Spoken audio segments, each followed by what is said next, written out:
Je suis Sophie Catoire, je vis en Périgord et je travaille depuis une douzaine d'années sur la compréhension de ce que nous apporte la préhistoire.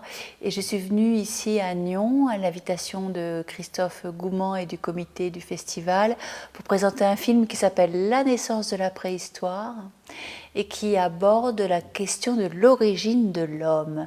Donc ça couvre plusieurs questions qui semblent simples et qui en fait méritent vraiment de s'y pencher.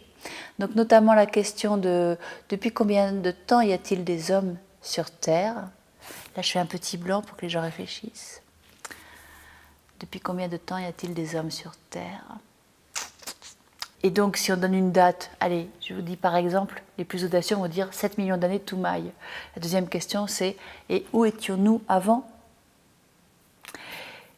Et ça, c'est une question compliquée. La troisième question, c'est où se situe donc la différence entre l'homme et l'animal? Qu'est-ce qu'on accepte comme critère pour rentrer dans l'humanité et qu'est-ce qu'on refuse aux animaux pour s'autoriser à les faire souffrir? Et enfin, la question de fond, c'est est-ce que ce sont les dieux qui créent les hommes ou est-ce que ce sont les hommes qui créent leurs dieux? Voilà. Donc c'est un film philosophique, une anthologie d'un épisode majeur de l'histoire des sciences qui est l'émergence de la science de la préhistoire, de la compréhension de notre ancienneté il y a à peine 150 ans, ce qui est quand même extrêmement récent, et on a oublié qu'il y a 150 ans, on n'avait pas de préhistoire. Et puis, au fil d'un chemin documentaire sur 5 années, la question de comment on arrive à s'enfermer dans des cadres idéologiques qui nous empêchent de voir autre chose que ce qu'on souhaiterait voir, c'est ce qu'on appelle la scotomisation collective, c'est-à-dire qu'un groupe entier est programmé pour s'enfermer dans des cadres et ne pas voir au-delà. Et avec du recul, on se dit mais qu'est-ce qu'on était bête d'avoir pensé que la Terre était plate ou d'avoir pensé que l'homme avait 6000 ans, mais qu'est-ce qu'on est bête de penser aujourd'hui que les animaux ne souffrent pas, par exemple, et est-ce que dans 150 ans, on sera un petit peu moins con? En fait, c'est vraiment la raison d'être de ces films, c'est qu'il y a de la connaissance qui est distillée avec un peu, j'espère, d'humour et de légèreté, mais il y a aussi une dimension engagée pour faire réagir.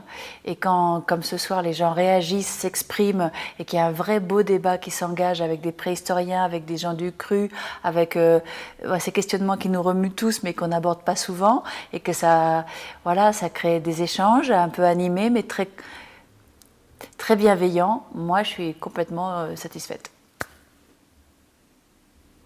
Voilà. Merci pour les festivals de créer ces moments-là et pour d'autres occasions aussi où on arrive effectivement à... Tu vois, le truc important, c'est que moi, je ne rejette pas d'un côté les croyants et en encensant les scientifiques. Je pense que dans la science émergent des mythologies et qui sont parfois pas bien raisonnables. Je pense que la foi est une chose tout à fait digne et merveilleuse et que la quête d'absolu a mené vers les plus grandes découvertes.